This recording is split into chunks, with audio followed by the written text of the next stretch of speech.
I should never have gotten rejected from the Just to Start biotechnology training program. I really shouldn't have. And I knew that my work history was going to be an issue, but I can't do anything about that. You know, I can't do anything about the fact that I was harassed and lied about and then fired, but, you know, from my last 2 jobs, and then was harassed and quit the one before that. At least I didn't quit the last 2 jobs, right? I mean, I stayed until they fired me. And but I knew that was going to be the weakest part of my application. And so I tried to read stuff. I tried to read articles in biotechnology. Like, I went online for like a couple of weeks before I had my interview, and I tried to read these. I mean, some of these articles, I really didn't really understand them, you know, but I read them. I read all of this, you know, I read all of this because I just wanted, and then I, you know, printed them out, and I brought them to my interview to show them, you know, that I have a genuine interest. It's not like I'm just, it's 2 years in a row I applied for that program, you know, and the second time that I applied, it was like, I mean, I did absolutely everything that I possibly could have done. And then, you know, the program manager calls me and says, like, no, you did not, you just were not qualified. I got a perfect score on their test. What more do they want from me? You know, I studied for weeks to get that perfect score, and then I knew, you know, did everything that I could to just kind of improve my application, since I knew that nobody, you know, it doesn't really look good on your resume to say that, you know, you can't keep a job because you keep getting harassed.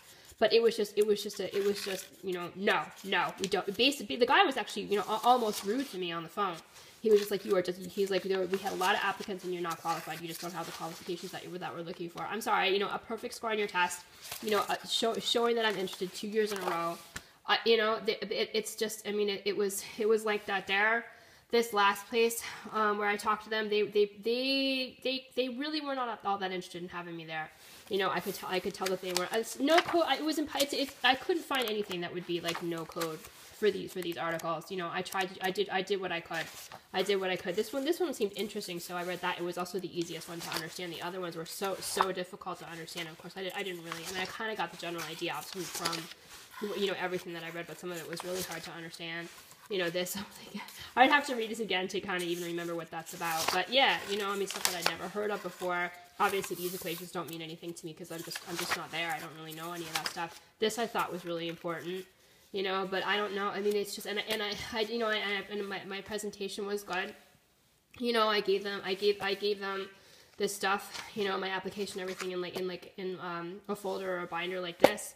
But there was nothing I could do. You know, the stuff that's online about me, the fact that they had cars parked in their parking lot that were had conglomerate supportive license plates, you know, and everything else that's going on, there was nothing I could do. You know, I am being prevented from doing things that I ought to be able to do because of what the conglomerate's doing to me. I am, you know, and it's not because I've done something wrong.